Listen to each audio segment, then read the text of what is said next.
Facebook. Thank you for joining us on NileTV International. Oh, thank you.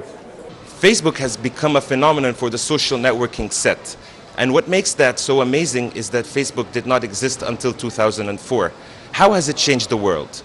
Well, I think that I think we view a couple things. One is, social networking is not necessarily new. It's just technology is enabling a little bit more. So the concept of interacting with friends and family actually goes all the way back through history. We're simply using technology to help people do it a little bit more efficiently, a little bit more effectively. So, up until about a year and a half ago, we were primarily an English-speaking environment, Facebook was, and then we translated around the world into 90 different languages. And so what we're finding now is that the world's connecting in ways that we never really understood being possible. And that's having tremendous effect. We're seeing it all over the world that people are being a little bit more open, a little bit more transparent. They're sharing things, they're connecting with friends and family in a way that is really authentic and trustworthy. What impact does Facebook have on today's technologically advanced society? I'm not sure. It's interesting. The spectrum of people that are using Facebook today is very, very broad. So it's everybody from youth who's a little bit younger, who's growing up with technology, all the way through people that are 65, 70 years old who grew up in a world without technology. So it actually spans all sorts of demographic groups and people and friends and parents. So it's not necessarily just for the technology advanced. Do you think Facebook helped the youth mobilize for change, and is that a positive aspect? Well, it's used in a lot of different ways. I mean, the primary use of Facebook is to allow people to connect and share, right? So it's connecting, that's part of our mission, to allow people to connect and share a little bit more efficiently, a little bit more effectively, with people that they know and trust and care about. So giving people the tools to do that and allow people to share and to share photos or an event they're attending. It can be used in lots of different ways. There are more than 65 million users currently accessing Facebook worldwide. In your opinion, what makes it so appealing to them? So the number today is 350 million. So there's over 350 million users around the world, of which about half come back daily. So 165 million every day. And it's growing all the time. So it's being used in so many different ways by so many different audiences. It's really fascinating to watch. What about the competition between Facebook and the other social networking platforms? Well, I think that there's a couple different ways to distinguish that. There are a few different platforms, and there are local platforms in every market in every country around the world. And then there are some of the bigger players that are global in their presence. A lot of them focus on content, so a lot of them are related to music or to entertainment or sport, and they add social elements around that, whereas we really focus on allowing communication, the concept of sharing and connecting with people, and whatever content they want to, they do. So we're a little bit different, and we really just kind of focus on ourselves, to be honest with you. What do you think about the progress and the publicity of Facebook in Egypt compared to other countries? Well, Egypt's not unlike a lot of other countries. If you look at the demographic makeup, it's a little bit more male skewed in Egypt than the rest of the world. It's almost 50-50. Here it's around 60% of our audience is male, 40% female. From an age and demographic perspective, it's very, very similar. The kinds of activities, 50% coming back daily, so what we call engagement levels are very, very similar to the rest of the world. Obviously what people are sharing and the way they share it will differ based on the different cultures, local cultures, which is reflected in how the Egyptian use. Does Facebook have any cons on the society? I think that there's a lot of change going on around the world, and I think that places like Facebook will actually always be a little bit controversial in that sense, because technology's allowing people to have voices, allowing people to do different things.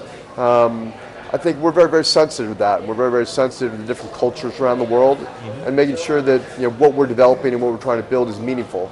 I suspect there are probably cons in everything. We don't look at them. We try and address them as they come up. Will there be any new services or features added to Facebook that you deem beneficial to the society?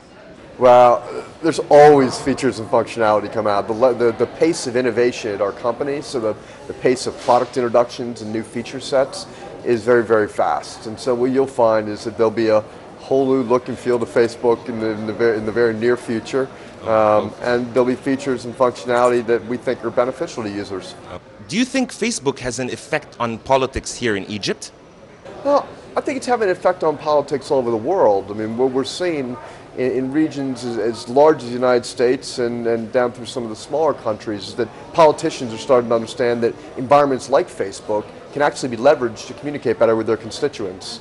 And so we're seeing that around the world in just about in most countries where politicians are trying to figure out how do they get closer to their audience, the people that they work for, essentially. And Facebook's a key part of that in many parts of the world.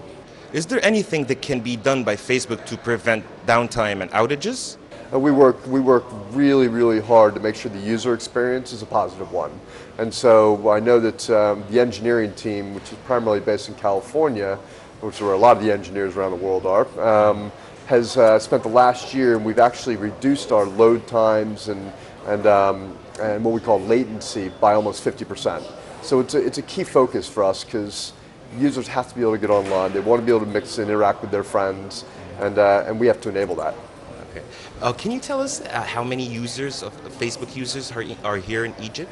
Yeah, we have about 2.4 million users in Egypt, and we probably got around 10 million in the MENA region, which is Middle East, North Africa. So we're proud of the growth, and we're seeing significant growth in the region, which is exciting. Can you tell us what are the ways that can be used here in Egypt to eradicate computer illiteracy? Well, I think that computer literacy is a huge issue all over the world. And so I actually spend a lot of time talking with people about that and trying to help. Computer literacy starts at a very young age. And what we do know is the youth is very interested in social networking. So we find ourselves at the center of this quite often, and we look forward to helping.